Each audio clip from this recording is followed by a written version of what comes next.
Now, Producer Keven, here's the question of the day. How are we going to kill Superman?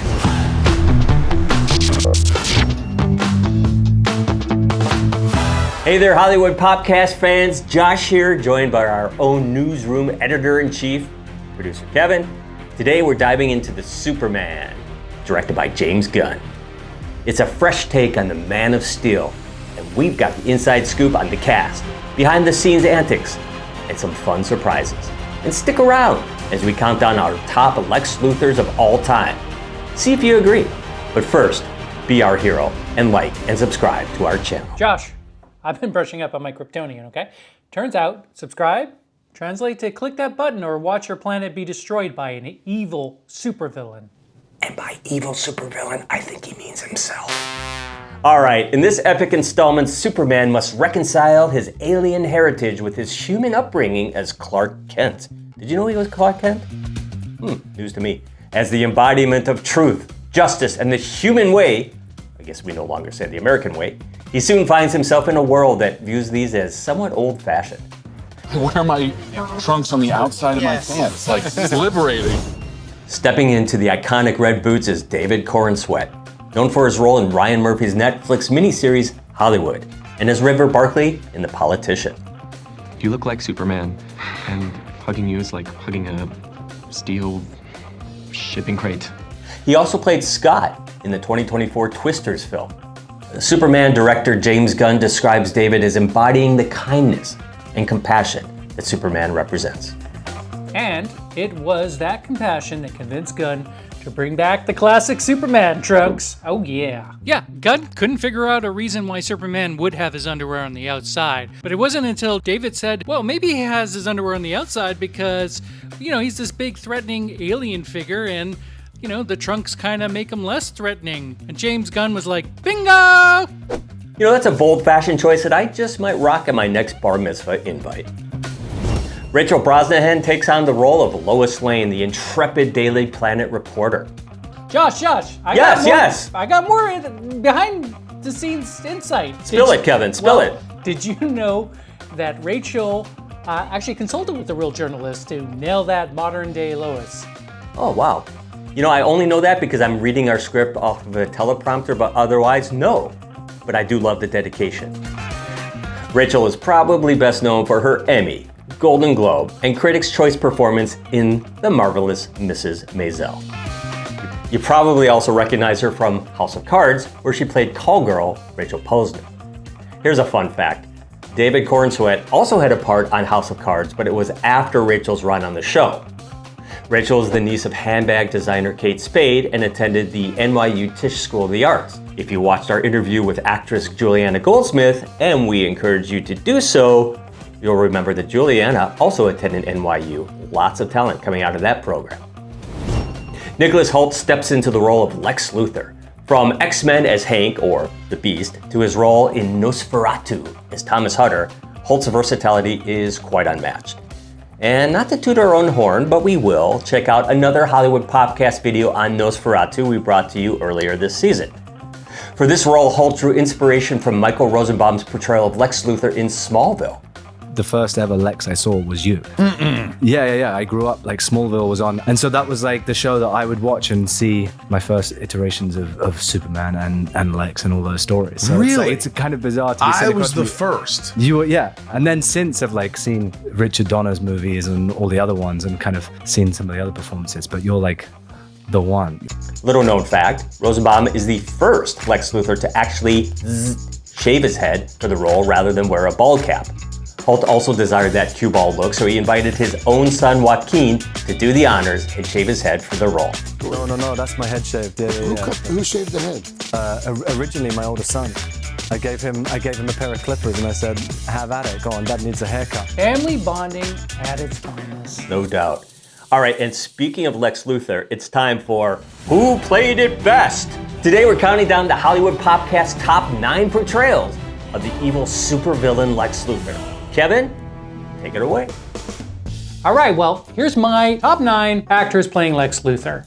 At number 9, is Jesse Eisenberg. I love Jesse Eisenberg. I think he's a great actor, he's a great writer, he's a great director, but not the greatest Lex Luthor.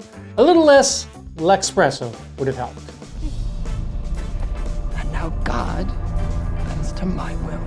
Number 8, and an actor with one of the biggest falls from Hollywood in recent years, Kevin Spacey in Superman Returns. He embodied the villainous Lex well. Being a villain seems to come naturally to him, but I think he portrayed villains in other roles much better. No comparison to his work on The Usual Suspects. Number 7, Michael Cudlitz in Superman and Lois. He was big, he was scary, and he was believable, but he's also number 7. Number 6, Titus Welliver in Titans. Appropriate name. In this live action series based on the Teen Titans, Welliver played the character as cool, calm, and collected.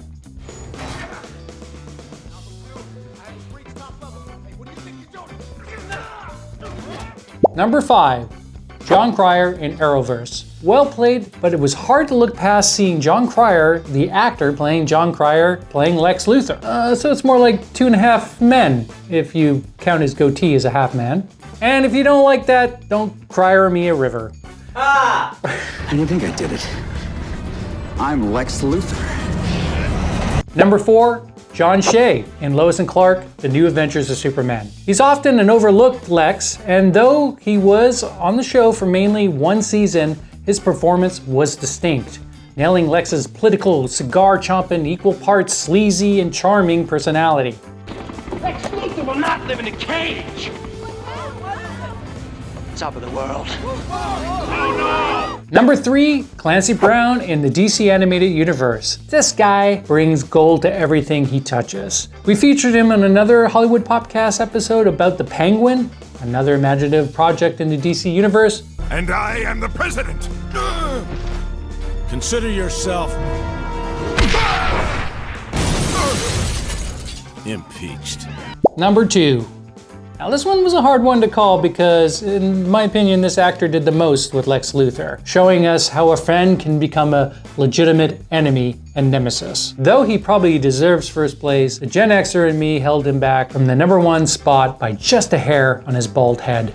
It's Michael Rosenbaum in Smallville. Plus, come on, 6 years of shaving his head? Well done, Michael. Well done. Now, my favorite's Gene Hackman, who signed it to the second best Lex Luthor, but maybe things will change. But I said to him... He did actually sign it to the second best. Yeah, to the second best Lex Luthor. So, well, that leaves number 1. Of course, I give to the OG of bald baddies, the over-the-top but masterful Gene Hackman in Superman. Hackman created the evil archetype that all other Lexes would have to follow. He's the GOAT of Lex Luthors. Good night, sweet prince. Parting is inevitable. That's my pick for top 9 actors playing Lex Luthors. No, I'm right about it. Great job, Kev, thank you. And I'm sure nobody out there is gonna have any issue with how you rank those Lex Luthors. Well, if you do, let us know in the comments. Nathan Fillion is Guy Gardner, the loudest, proudest Green Lantern in the galaxy. And yes, the bowl cut is real. Known for his sarcasm and space cop swagger, Guy is a Justice League regular with major attitude.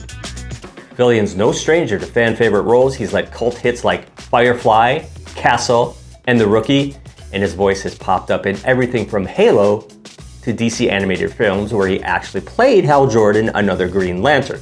To quote scripture, the first one given a ring was not the first lantern. The first was Avra. He's also a certified James Gunn guy, appearing in Slither, Guardians of the Galaxy, The Suicide Squad as TDK, and Producer Kevin's James Gunn role pick, the Holy Avenger, in Super. And even Gunn's weird little web series, PG Porn.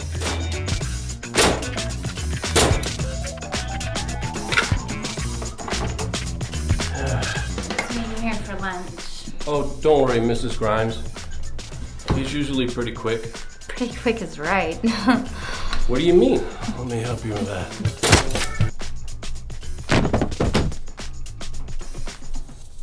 Andrea? Fans have dreamed of him as a Green Lantern for years, and now he finally gets to suit up in that retro 1980s comic look. He wears it like a champ. Isabella Merced joins as Hawkgirl, bringing her action chops from such roles as the lead character in Dora and the Lost City of Gold, Alien Romulus as Kay, and she was also in The Last of Us. You know, I remember watching her in 100 Things to Do before high school as CJ Martin and thinking even back then that this was a career to watch, as the camera loved her and she was a natural talent. And now, before you think that it's really creepy that I was watching this show, I was watching it because my kids were into that show, okay? Jeez, get your head out of the metropolis gutters, people. You're the weird one now. Edi Gathegi plays Mr. Terrific, aka Michael Holt, a brilliant inventor and the third smartest man in the DC universe. Who's number one? Oh, me. Wrong! He's known for his floating AI T-spheres and calm, strategic demeanor. Part of the superhero team backing up Superman. Edi's no rookie to genre storytelling. You might recognize him as Darwin in X-Men First Class, Laurent in Twilight, or Dr. Big Love on House. He's also starred in The Harder They Fall, Startup, and For All Mankind. In interviews, Edi expressed that being cast as Mr. Terrific felt like undoing the wrongs of his short-lived X-Men role, aka a chance to finally play a superhero who doesn't implode after 2 scenes. Bonus trivia here, Edi speaks multiple languages and he calls this role a full circle moment for him as a black actor finally getting to play a genius level hero with staying power. Skyler Gisondo plays Jimmy Olsen, the Daily Planet's eager young photographer and Superman's longtime pal. He brings comic relief and a much needed human touch to all the capes and chaos. Skyler's built a solid career in comedy. He's Gideon on HBO's The Righteous Gemstones, starred in Santa Clarita Diet, and made memorable turns in Booksmart, Licorice Pizza, and National Lampoon's Vacation, the reboot. Can I give you a rim job? No. He's no stranger to quirky side characters, which makes him a perfect fit for Jimmy. Comic fans know Jimmy Olsen has a weird history. He's turned into everything from a turtle monster to a giant bug.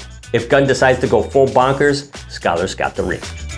Wendell Pierce, known as Detective William Bunk Moreland on The Wire, portrays Perry White, the no-nonsense editor of the Daily Planet. He was also featured in the 2014 pick Selma as Reverend Hosea Williams. In 2019, Wendell received a Laurence Olivier Award for Best Actor in a Leading Role, playing Willie Loman in the 2019 revival of the play Death of a Salesman on the West End in London at the Piccadilly Theatre. Woo! Acting chops, chops, and more chops. Interestingly, actor Will Reev makes an appearance in this film as a reporter. Will is the son of legendary Superman Christopher Reeve. What a great, heartfelt nod to his father's legacy. For Superman, Gunn used drones extensively to capture the dynamic flying scenes, taking inspiration from films like Top Gun: Maverick. Entering Point Alpha. Confirm green range. I don't see an event scheduled for you, sir. Well, I'm going anyway. And for fans of Crypto the Superdog, Gunn's own dog served as the model for the CGI character. You know, I did not know that. Great, interesting fact. I got tons of them. You got tons of them. Well, that's what this channel's all about. All right, so let us know what you think about the film and fight us if you think we did the Lex Luthors dirty and didn't name your favorite in the #1 spot. Don't worry, like a superhero, we can take a metaphorical punch. As always, like, subscribe, and hit that bell icon. Until next time, stay super. It's a plane, it's a bird, it's Josh.